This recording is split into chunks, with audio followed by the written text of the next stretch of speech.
नमस्कार. गुरुच्या गप्पांमध्ये मी तुमचं मनापासून स्वागत करतो. आज आपल्या कार्यक्रमामध्ये सामाजिक कार्यकर्ते प्रतीकदादा शिंदे सहभागी झालेले आहेत.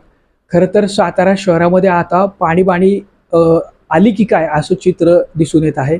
खरं तर प्रभाग क्रमांक 7च्या अनुषंगानं त्यांच्या आई या नगरसेविका आहेत, सौ वनिता विक्रम शिंदे या खरं तर प्रभाग क्रमांक 7च्या कर्तव्यदक्ष नगरसेविका आहेत. त्यांनी नुकतंच सातारा नगर परिषदेच्या झालेल्या सर्वसाधारण सभेमध्ये देखील प्रभाग क्रमांक 7च्या पाणी वितरण व्यवस्थेसंदर्भात भाष्य केलं होतं. प्रतीकदादा, काय सांगाल नेमकं आज प्रभाग क्रमांक 7च्या परिस्थितीबद्दल? पहिलं तर आपले आभार मानतो मला तुमच्या चॅनेलवरती बोलवल्याबद्दल. दादा, सध्या सांगायचं झालं तर उन्हाळा खूप कडाक्याचा असल्यामुळे पाणीची टंचाई भरपूर प्रमाणात होत आहे.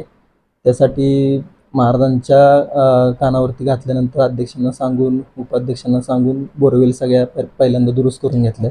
त्यामुळे थोडंसं महिलांकरता नागरिकांकरता पाण्याची टंचाई दूर होण्यासाठी एक छोटासा प्रयत्न केलेला आहे आत्ताच्या कंडिशनला. आणि नागरिकांना काय पाणी रोजच्या रोज भेटावं, ते जर नाही भेटलं तर घरात भरपूर समस्या येतात, कारण पाणी हे मूलभूत गरज आहे. बरोबर. त्यामुळे पाणी मिळण्यासाठी सध्या तर प्रयत्न सुरू आहेत. आत्ता सध्या स्थितीला तुमच्या प्रभागात नेमकं पाणी किती वेळा येत आणि काय नेमकं त्याच्या संदर्भात सांगाल? काय होतंय, प्राधिकरणाकडून पाण्याची वारंवार अडचण होते. प्राधिकरणाचं पाणी रोजच्या रोज पाण्याचा खालून जे पंपिंग होतं आणि आपल्या टाकीत पडतं ते रोजच्या रोज होत नाही. 4 दिवस सुरळीत चालतं तर 2 दिवस कुठेतरी खडा पडतो. त्याच्यामुळे काय होतं, आणि माझ्या इथं जे पाणी टाकीत पडायचं टायमिंग आहे ते रात्री 1 ते 3 आहे. अशामुळे काय होतं की 1 ते 3 जर पाणी टाकीमध्ये नाही आलं तर नागरिकांना आम्ही सांगू देखील शकत नाही की आज पाणी येणार नाही आहे, तुम्ही पाण्याची बचत करा. आणि त्यामुळे बऱ्याच अडचणी निर्माण होत आहेत. आणि अशा गोष्टींमुळे अचानक लोकांच्या रोषाला समोर जायला लागतं. त्यासाठी थोडंसं प्राधिकरणानं वेळच्या वेळी पाणी दिलं पाहिजे. त्यासाठी आम्ही त्यांना मागणी पण केली होती की बाबा, तुमच्याकडून जर पाणी नाही मिळणार आहे आणि रात्रीच्या वेळी अचानक जर अशी परिस्थिती होणार असेल तर तुम्ही त्यावेळी आम्हाला कासचं किंवा कनेरचं पाणी उपलब्ध करून द्यावं, अशी आपण प्रामुख्याने त्यांना मागणी केली होती. आता एक नव्यानं प्रश्न उपस्थित झाला. आज काही वर्तमानपत्रांमध्ये बातम्या देखील प्रसारित झाल्यात की ज्यामध्ये विशेषतः शाहूपुरी ग्रामपंचायत होते, आता ते सातारा नगर परिषदेमध्ये समाविष्ट झालेत. पण त्यांनी अशी मागणी केली की कणेरचं पाणी हे अन्यत्र कोणालाही देऊ नये, अन्य टाक्यांना, विशेषतः भैरवाची टाकी एक आहे आणि कोटेश्वर टाकी आहे. काय नेमकं या संदर्भात तुम्हाला वाटतं? पहिलं तर काय, कोटेश्वर टाकी ही माझ्या प्रभागातली टाकी आहे. पहिलं तर त्या टाकीला व्यवस्थित पाणी पुरवठा होत नाही आहे आणि त्यासाठी त्याच्या टाकीला पाणी पुरवठा होण्यासाठी कासची लाईन जोडलेली आहे, कनेरची देखील लाईन जोडलेली आहे. त्या कशासाठी जोडलेल्या आहेत की जर बाबा प्राधिकरणाकडून म्हणजे जे माहुलीचं पाणी आम्हाला येतंय त्या पाण्याला जर कधी अडचण आली, खालून पंपिंग लाईट जाणं म्हणा किंवा कुठे लिकेज झालं तर टाकीत पाणी येत नाही. मग अशा वेळी प्रॉब्लेम आला तर कासचं पाणी उपलब्ध व्हावं किंवा कनेरचं पाणी उपलब्ध व्हावं म्हणून तर त्या लाईन त्या टाकीला जोडलेल्या आहेत ना. आणि दुसरी गोष्ट सांगायचं झालं तर साहजिक आहे, त्यांचं पहिल्यापासून ते पाणी कनेरचं ते वापरत होते, ह्या गोष्टी देखील आम्हाला माहीत आहेत. पण दुसरी गोष्ट काय तुम्हाला सांगायचं झालं तर 22 तास पाण्याचं पंपिंग केलं जातं कनेरच्या. 22 तासात साधारणतः 90 लाख लिटर पाणी हे पंपिंग करून शाहूपुरी वासियांना दिलं जातं. तर राहिलेले जे 2 तास पाणी पंपिंग बंद असते ते पाणी पंपिंग चालू करून त्या 2 तासातनं जे पाणी पंपिंग होईल ते साधारणतः माझ्या टाकीला मिळावं, म्हणजे कोटेश्वर टाकीला मिळावं. आणि ते आपल्या टाकीची क्षमता 5 लाख लिटर आहे, पण कमीत कमी 3 लाख लिटर तरी पाणी आपल्याला त्या योजनेतनं मिळावं एवढी आपल्याला त्यांच्याकडून अपेक्षा होती. आपण काय त्यांचं पाणी बंद करा किंवा त्यांचं पाणी आम्हाला कायमस्वरूपी द्या अशी मागणी आपली पहिल्यापासून नव्हती. पहिल्यापासून आमची मागणी कासचं पाणी आम्हाला मिळावं अशी होती कायमस्वरूपी. आणि दुसरी गोष्ट सांगायचं झालं तर वारंवार प्रॉब्लेम येत नाही, म्हणजे रोज डेली आठवड्यातून 1-5 दिवस प्रॉब्लेम येतो असा पण प्रकार नाही आहे. आठवड्यातून एखादा दिवस 2 दिवस प्रॉब्लेम येतोय, त्या 2 दिवसात कधीतरी पाणी कासचं किंवा कनेरचं मिळावं अशी आपण एक मुबलक अपेक्षा त्यांच्याकडून केलेली होती. आत्ता ज्यावेळेस तुम्ही हा विषय ऐरणीवर घेतला होता, सभागृहात बोलला होता, नगराध्यक्ष अमोल मोहिते यांच्या समवेत ही झालेली बैठक होती. खरं तर तुम्ही वारंवार प्रभागामध्ये काम करता. आता नुकतंच तुम्ही तुमच्या प्रभागातील ज्या बंद पडलेल्या कूपनलिका होत्या त्यांची देखभाल दुरुस्ती अभावी जी आवाज झाले होते ते तुम्ही दुरुस्त केलेलं आहे तुमच्या आईच्या प्रयत्नातून. तर काय सांगाल तुम्ही की तुम्ही वारंवार महाराष्ट्र जीवन प्राधिकरण असेल किंवा साताराचं पाणी पुरवठा विभाग असेल यांच्याशी कशा पद्धतीने समन्वय साधताय? प्राधिकरणाशी बोलायचं झालं तर प्राधिकरणाचा कारभार एकदम म्हणजे सगळ्या सातारला माहिती की प्राधिकरणाचा कारभार एकदम खूपच म्हणजे विचित्र कारभार आहे. म्हणजे त्यांना नक्की कळत नाही की आपल्याला करायचं काय आहे. त्यांनी थोडंसं नगरपालिकेशी समन्वय साधून काहीतरी एक ठोस भूमिका घेतली पाहिजे. लोकांना नागरिकांना त्रास होतो, त्यात काय होतं, नागरिकांचे फोन आल्यानंतरनं जर प्राधिकरणाला फोन केला तर त्यांच्याकडून सांगितलं जातं की नगरपालिकेकडनं आमचं बिल थकवलेलं आहे. पण नगरपालिकेतून माहिती घेतली असता त्यांच्या बिलाची पूर्ण तरतूद केलेली आहे. कारण की हे मी माहितीपूर्वक बोलतोय, कारण की त्यांची तरतूद देखील करून अधिकाऱ्यांच्या म्हणजे आपण म्हणतो ना, अधिकाऱ्यांचा बेजबाबदारपणा ह्याला कारणीभूत आहे. बाकी नगरपालिकेचे वारंवार प्रयत्न चालू असतात, नगराध्यक्षांचे प्रयत्न चालू असतात, उपनगराध्यक्षांचे चालू असतात, आपले बाबाराजे आहेत, उदयन महाराज आहेत, दोघांचे पण प्रयत्न चालू असतात, पण ह्यातून काहीच साध्य होत नाहीये. महाराजांनी पण परवा दिवशी ती गोष्ट बोलून दाखवली बाबाराजींनी, की वारंवार सांगून देखील त्यांना त्या सूचना कळत नाहीयेत. आता ह्याच्यावर ठोस निर्णय काहीतरी घेण्याची वेळ आली आहे असं मला वाटतं. खरं तर सातारा शहरामध्ये महत्त्वाकांक्षी योजनांच्या माध्यमातून पाणी पुरवठा सातारापर्यंत व्हावा अशा दोन्ही राजांच्या प्रयत्नातून खरं तर कासची महत्त्वाकांक्षी योजना झाली, त्यानंतर शाहूनगरची योजना आहे, त्यानंतर कणेरची आली. खरं तर ही शाहूपुरीवासियांसाठी होती. आत्ता जो प्रश्न उपस्थित झालेला आहे खरं तर हा गैरसमजातून झालाय का काय असा मला देखील प्रश्न पडतो. खरं तर मातृसंस्था म्हणून नगर परिषदेचं आहे, यामध्ये अशी सापत्निक भावना किंवा वेगळेपणाची भावना करणं हे कितपत योग्य वाटतं? पहिलं तर आता सगळेजण नगरपालिकेच्या हद्दीत आलेले, नगर परिषदेचे नागरिक झालेले, आणि राहिली गोष्ट आपल्या सगळ्यांची. पण काय होतं, पहिल्यापासून ती योजना त्यांनी वापरली होती, त्यांच्यासाठी बनवली गेली होती. जरी ते आज सातारच्या हद्दवाढीत आले असले तरी प्रामुख्याने ती योजना जी बनवली होती ती त्यांच्यासाठी बनवलेली होती. पण त्यांनी देखील थोडं त्यांचं मन मोठं दाखवून आम्हाला पण थोडं सांभाळून घेतलं तर बरं होईल. कारण काय होतंय, पाणी दैनंदिन जीवनातला एक महत्त्वाचा विषय आहे. पाणी थोडंसं माझ्या इथं जो आत्ता म्हणजे आमच्या वॉर्डमध्ये जो भाग आहे तो काही ठिकाणी एकदम म्हणजे आपण म्हणतो ना की बोरिंग नाही आहेत किंवा अपार्टमेंटचा भाग नाही आहे, एकदम असा दुर्मिळ भाग आहे. म्हणजे जिथं पाण्याशिवाय रोजचं रोज जीवनच हे सर्वसामान्य हा विस्कळीत होते. मग त्यासाठी काय होतं, पाणी जर व्यवस्थित नाही आलं तर रोज नागरिकांचे, तुम्हाला पण माहिती आहे, बघताय तुम्ही की आता उन्हाळा एवढा आहे की पाण्याशिवाय काय चालत नाही. आणि त्यामुळे नागरिकांचे एवढे फोन सकाळपासून येतात की तुम्हाला तिथं नगरसेवक म्हणून जर तुम्हाला आम्ही प्रतिनिधित्व करायची संधी दिली तर तुम्ही आमच्यासाठी करताय काय, हा पहिला महत्त्वाचा प्रश्न होतो. त्यामुळे त्यांना पाणी मिळवून देणं हा जसा त्यांना त्यांच्या शाहूपुरीवासियांना पाणी मिळावं असं वाटतं, तसं आम्हाला देखील आमच्या प्रभागातील लोकांना व्यवस्थित पाणी मिळावं ही आमची महत्त्वाची जबाबदारी. त्यामुळे आम्ही त्याच्यासाठी लढा कायम ठेवणार. आता तुम्हाला तुमच्या प्रभागात नेमकं पाणी पुरवठा कोणकोणत्या टाकींमधून होतो आणि तो कसा होतो? पहिलं तर आपल्याला माहुलीतून खाली पंपिंग केलेलं पाणी आपल्या इथे आणि कुठल्या पडतं टाकीला? कोटेश्वर टाकीला, आणि कोटेश्वर टाकीतून ते आपण लोकांपर्यंत पोहोचवतो. पण ते काय होतंय, जर खालनं पाण्याचा प्रॉब्लेम आला तर आपण 2 तास कासचं पाणी त्याच्यासाठी आपण मागणी केली होती. ते आत्ताच्या कंडिशनला आपल्याला ते जर खालून एखादा दिवस प्रॉब्लेम आला तर एखाद्या दिवसासाठी आपल्याला ते पाणी देत आहेत. आणि हार्डली आपण 1-2 वेळा मधल्या काळात जेव्हा परिसरात भैरोबाची यात्रा होती त्या टायमिंगला पाणीचा प्रकारच नव्हता, 2 दिवस पाणी नव्हतं. मग अशा टायमिंगला लोकांच्या घरी सण असल्यावर पाणी दिलं पाहिजे ना, त्यासाठी आपण त्यावेळी पर्याय नव्हता म्हणून आपण 2 दिवस कनेरचं पाणी घेतलं होतं. पण 2 तास माझं म्हणणं आहे की ज्या वेळी अडचण येईल त्यावेळी कासचं पाणी आणि कनेरचं पाणी मिळावं ही पहिल्यापासून माझी मागणीच आहे. या संदर्भात एक औपचारिक बैठक झाली होती, काय मुद्दे मांडले होते तुम्ही त्यावेळेस?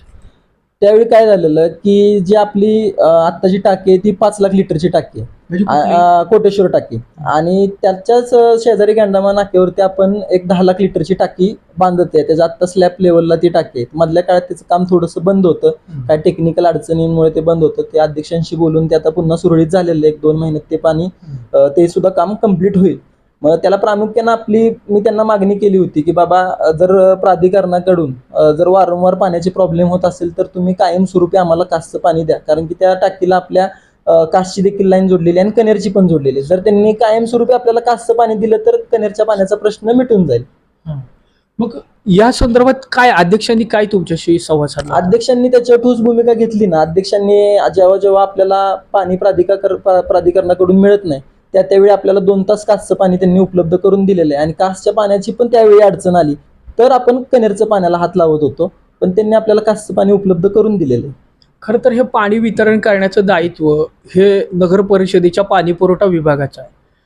हा नेमका विषय येतोय कुणामुळे, म्हणजे पाणी वितरण करतानाचं दायित्व नेमकं कुणाचं आहे आणि कशा पद्धतीने हे म्हणजे ह्याच्यामध्ये नागरिकांचा रोष ओढवतोय, ह्याला जबाबदार कोणाला पकडायचं खरं तर? ह्याला प्राधिकरणच जबाबदार आहेत, नगरपालिकेचे अधिकारी म्हणता येणार नाही, कारण की ते स्वतः 5:30 वाजता म्हणलं तरी टाकीवर येतात. मी स्वतः 5:30 वाजता टाकीवर जातो. स्वतः मी बघितलेलं आहे की ते टाकीवरती फोन केला की सगळे अधिकारी तिथं लगेच अवेलेबल होतात. पण प्राधिकरणाचं काय होतंय, प्राधिकरणाचे ठराविक जे अधिकारी आहेत ते वाद लावायचं काम करतात असं म्हणलं तरी काय हरकत नाही.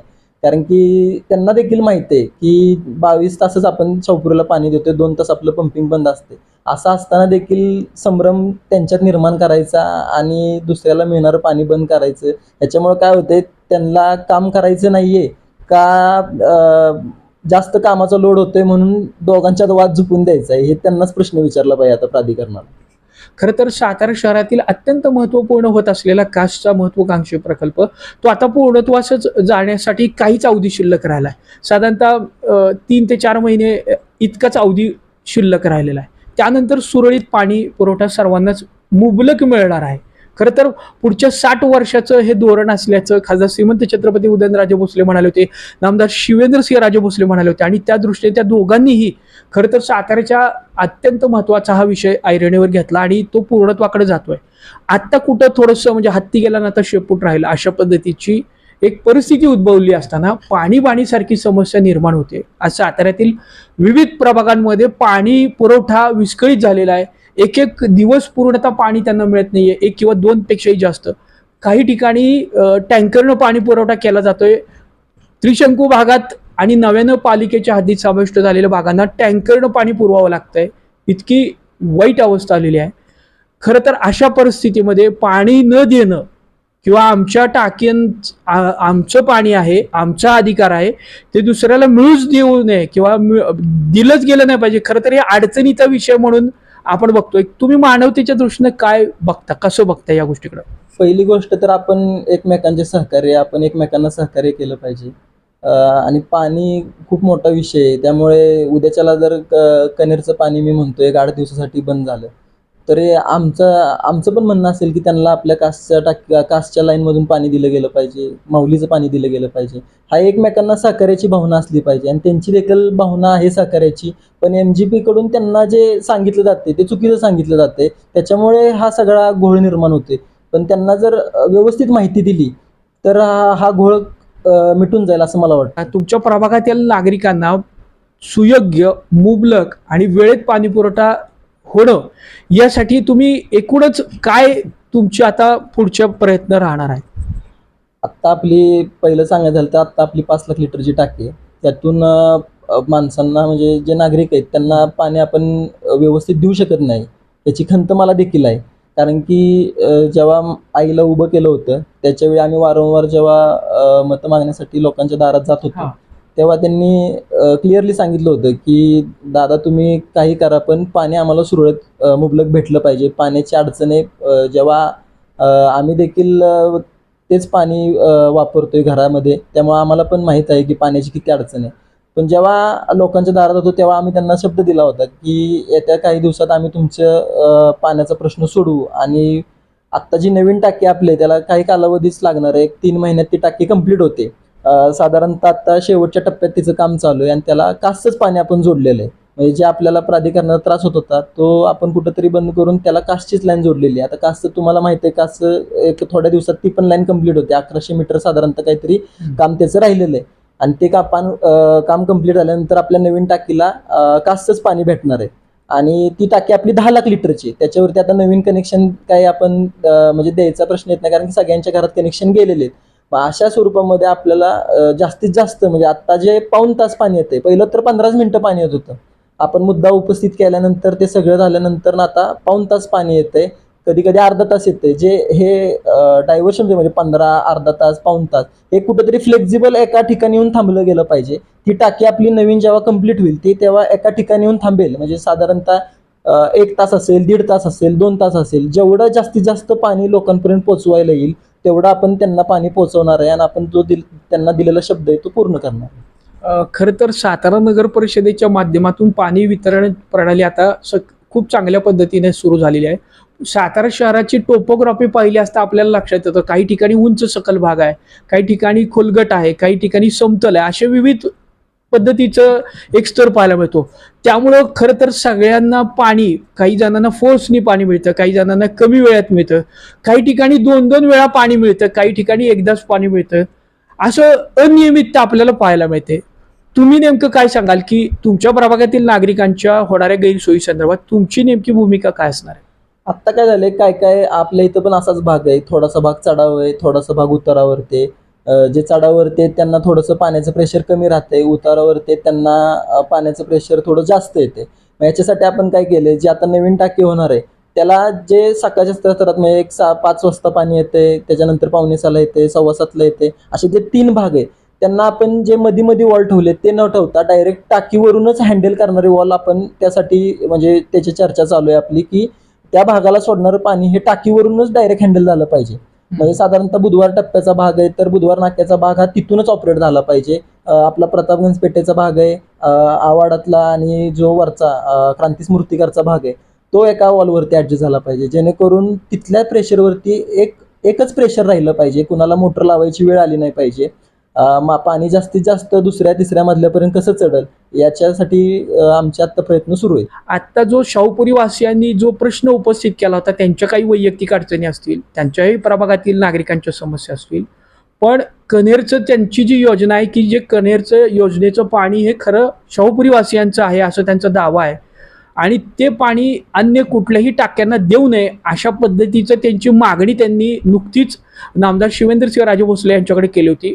त्यांनी देखील याला दुजोरा देत संबंधित सूचनेचं खरं तर त्यांनी त्यांचं म्हणणं समजून घेतलं, पण अन्य लोकांचंही म्हणणं त्यांच्यापर्यंत पोहोचणं अत्यंत महत्त्वाचं आहे.